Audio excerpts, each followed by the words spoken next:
السلام علیکم۔ کمرے میں نیم اندھیرا پھیلا ہوا تھا، ایک دم گھٹتا ہوا بارش کو جس میں صرف نور کی چیخیں اور تڑپتی ہوئی سانسیں گونج رہی تھیں۔ نور درد اور بے بسی کی آخری حد پر تھی، اس کا پورا وجود برف کی طرح ٹھنڈا پڑ چکا تھا، لیکن علی اپنے جنون کی شدت میں سب کچھ بھول چکا تھا۔ وہ اپنے عمل میں بلا کی سختی لاتے ہوئے نور کے دونوں نازک ہاتھوں کو اپنے ایک ہی شانے جیسے مضبوط ہاتھ میں دبوچ چکا تھا۔ نور کا سر بار بار تکیے پر ٹکرا رہا تھا، اس کی آنکھوں سے نکلتے ہوئے آنسو رتوں کو بھگو رہے تھے۔ وہ چیخ رہی تھی، التجا کر رہی تھی، مگر علی کے دل و دماغ پر جیسے بلا کا جنون سوار ہو۔ جب سسکیاں برداشت سے باہر ہو گئیں تو نور نے اپنے تمام وجود کی آخری بقیہ طاقت کو جمع کیا اور اس نے اپنے ہاتھ علی کی بے رحم گرفت سے جھٹکے اور اس کے شانوں کو پوری قوت سے تھام کر اسے پیچھے دھکیل دیا۔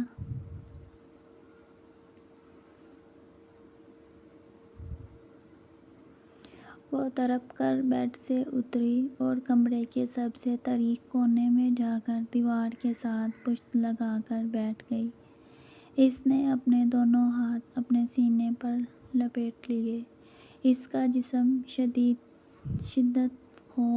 شدید خوف اور درد سے تھر تھر کانپ رہا تھا۔ وہ کونے میں سمٹ کر سسک کر رو رہی تھی۔ علی نے سرخ دھکتی ہوئی آنکھوں سے گردن موڑ کر اس کا ٹوٹا ہوا وجود دیکھا تو اس کا دل چاہا کہ وہ اپنا ہی سر کسی دیوار پر دے مارے۔ جنون کی آخری حد پر پہنچ کر نور ایک بار پھر اس کے ہاتھوں سے نکل چکی تھی۔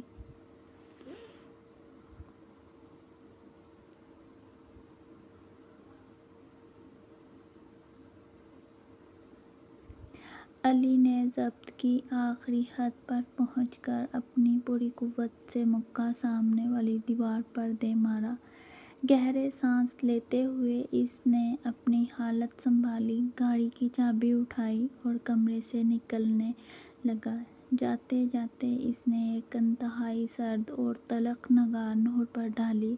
اس کے الفاظ کسی زہریلے تیر کی طرح نور کے جگر میں پست ہوئے۔ علی، میں آپ سے بے وفائی نہیں کرنا چاہتا نور، لیکن اب مجھے لگتا ہے کہ اس طرح سبسکرپشنز اور یہ زندگی ممکن نہیں۔ میں نے اگر ابھی اپنے لیے کوئی قدم نہ اٹھایا تو میں یقیناً ایک دن پاگل ہو جاؤں گا، اور اب کی بار اگر میں نے اس بارے میں سوچا تو انتہائی سنجیدگی سے سوچوں گا۔ کیوں نہ کہ میں نے اپنی طرف سے آپ کا ہر طرح سے ساتھ دینے کی کوشش کی، لیکن جب آپ میرے ساتھ نہیں چل پا رہی تو مجھے اپنے لیے کچھ نہ کچھ تو سوچنا ہی پڑے گا۔ علی بڑے بڑے قدم بڑھتا ہوا دروازہ زور سے پٹکتا ہے اور لاؤنج سے ہوتا ہوا پورچ سے اپنی گاڑی نکال کر بنگلے سے رفو چکر ہو جاتا ہے۔ کمرہ اب سسکیوں کی بجائے علی کی بھاری اور تلخ الفاظ سے گونج رہا ہے۔ نور کافی دیر تک کونے میں بے جان پتلے کی طرح بیٹھی رہتی ہے، پھر وہ اچانک اٹھتی ہے، بیڈ کے پاس سے اپنا نائٹ ویئر اٹھاتی ہے اور بدحواس حالت میں سیڑھیاں اتر کر مرکزی دروازے کی طرف بھاگتی ہے، لیکن باہر سناٹا ہے، علی جا چکا ہے۔ نور بھیگی آنکھوں سے ایک بے بس سانس کھینچتی ہے اور واپس مڑتی ہے۔ وہ گھر کے ماحول اور بچوں کی موجودگی کا دھیان رکھے بغیر اپنی نائٹی کی ڈوری باندھتی ہے اور اپنے کمرے میں واپس آ جاتی ہے۔ وہ سائڈ ٹیبل سے کانپتے ہاتھوں سے اپنا موبائل اٹھاتی ہے۔ آنکھوں میں آنسوؤں کی وجہ سے اسکرین دھندلی دکھ رہی ہے۔ بے حد مشقت کے بعد وہ سحر کا نمبر ڈائل کرتی ہے۔ دوسری طرف نیند میں سوئی سحر کئی بیلز کے بعد فون اٹھاتی ہے۔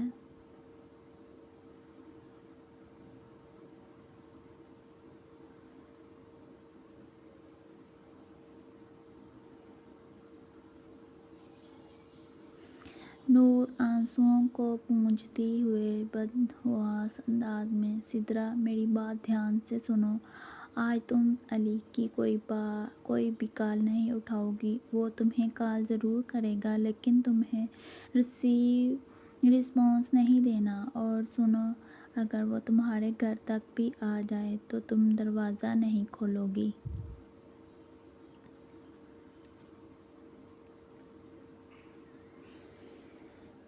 سدرا نیند سے چونک کر چڑھتے ہوئے: بکواس بند کرو نور، مجھے اس طرح حکم چلانے کا تمہیں کوئی حق نہیں ہے۔ تم اپنے کام سے کام رکھو۔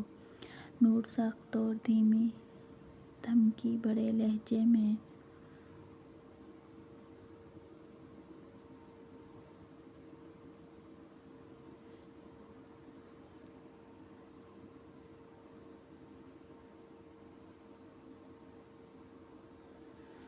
جو کہا ہے بالکل ویسا ہی کرنا ہے۔ اگر تم نے اس سے کم یا زیادہ کچھ بھی کرنے کی کوشش کی تو مجھ سے برا کوئی نہیں ہوگا۔ تم اچھی طرح جانتی ہو مجھے۔ سدرا سہم کر گڑگڑاتے ہوئے: ٹھیک ہے میڈم، جیسا آپ کہیں۔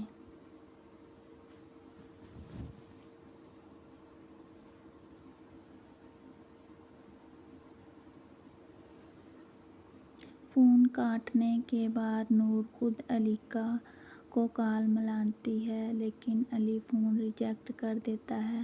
نور کے دل میں یہ خوف بیٹھ چکا ہے کہ اگر علی اس جنون میں سدرا کے پاس چلا گیا اور سدرا نے اس کا ساتھ دے دیا تو نور کے لیے علی کو واپس پانا اور یہ جنگ جیتنا ناممکن ہو جائے گا۔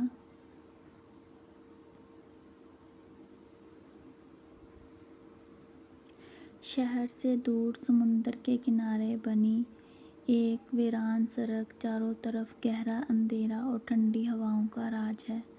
گاڑی کنارے کھڑی ہے۔ گاڑی کے اندر علی کا فون مسلسل وائبریٹ ہو رہا ہے لیکن علی گاڑی سے باہر نکلا ہوا ہے۔ اس کے جسم پر شرٹ نہیں ہے۔ انگلیوں میں جلتی ہوئی سگریٹ دبی ہے جس کا لال شعلہ اندھیرے میں چمک رہا ہے۔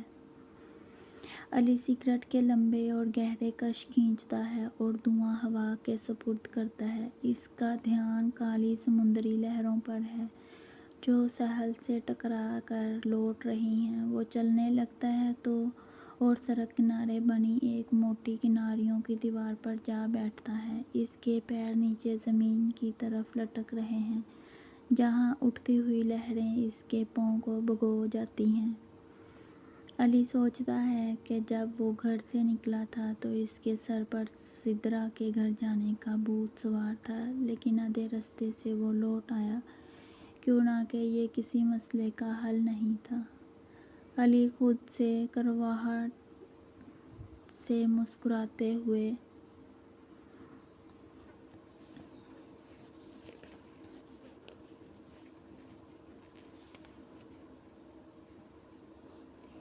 15 سال، میری زندگی کے 15 خوبصورت سال برباد ہو گئے۔ شروعات میں سب ٹھیک تھا لیکن پھر سب بگڑتا چلا گیا۔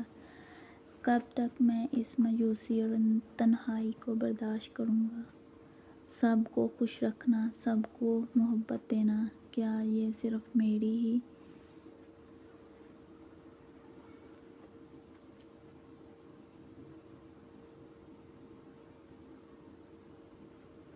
ذمہ داری ہے؟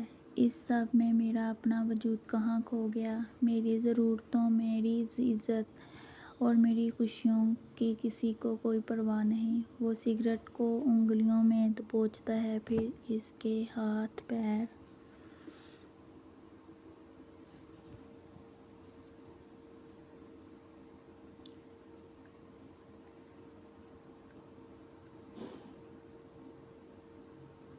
کانپ رہے ہیں کہ وہ اپنے دانت پیچ کر غصے کو پی رہا ہے۔ وہ ایک مرد ہے اور رسوائی کی زندگی جیتے جیتے اس کا دل کرتا ہے کہ وہ اسی گہرے سمندر میں چھلانگ لگا کر جان دے دے۔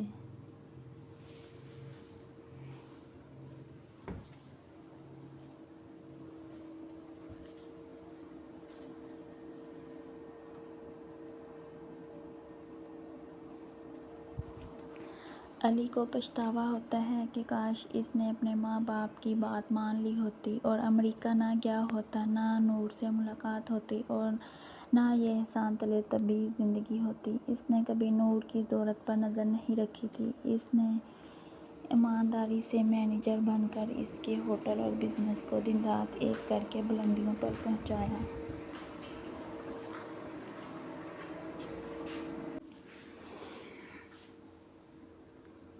لیکن نور کے بچے اس کی بے عزتی کرنے کا کوئی موقع نہیں چھوڑتے تھے۔ ان کا نفرت بھرا لہجہ علی کے دل کو زخمی کر دیتا تھا۔ علی جب بھی باہر چھوٹے بچوں کو بھاگتے دیکھتا، اس کا دل تڑپ اٹھتا کہ اس کی بھی اپنی اولاد ہو جو اس سے پیار کرے، نہ کہ اسے دھتکارے۔ اس کے ماں باپ بھی دادا دادی بننے کی آس سے دنیا سے چلے گئے۔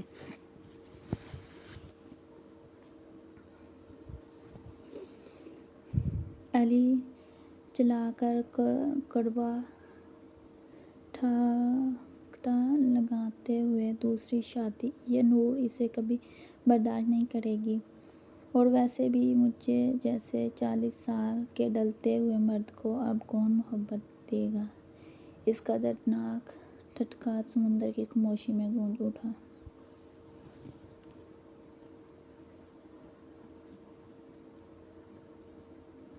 رات کا دوسرا پہرا ایک خوبصورت خاموش کمرے میں صرف بیڈ پر رکھے موبائل کی تیز روشنی چمک رہی ہے۔ اقرا اپنے چہرے کے سامنے موبائل پکڑ لیتی ہے۔ اسکرین پر علی چوہان کی تصویریں کھلی ہوئی ہیں۔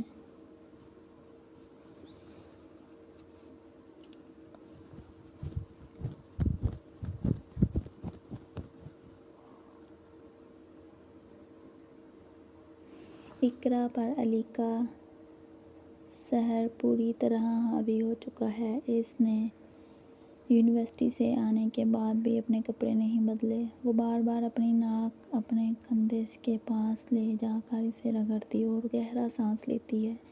یہ وہی کندھا ہے جس سے علی ٹکرایا تھا اور اس کی مدہوش کر دینے والی خوشبو ابھی تک کپڑوں میں بسی ہوئی ہے۔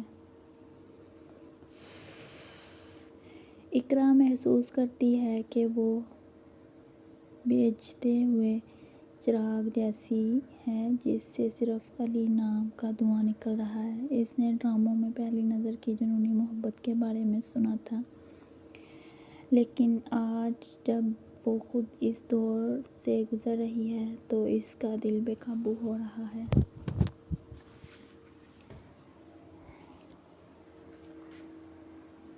اقرا میں کیسے اس کے پاس جاؤں؟ میرے پاس کوئی طاقت کیوں نہیں ہے؟ میں اسے کڈنیپ کیوں نہیں کر سکتی؟ میں اس تک کیسے پہنچوں؟ اسے کیسے بتاؤں کہ اس کی صرف ایک نظر نے میرے دل کا کیا حال کر دیا؟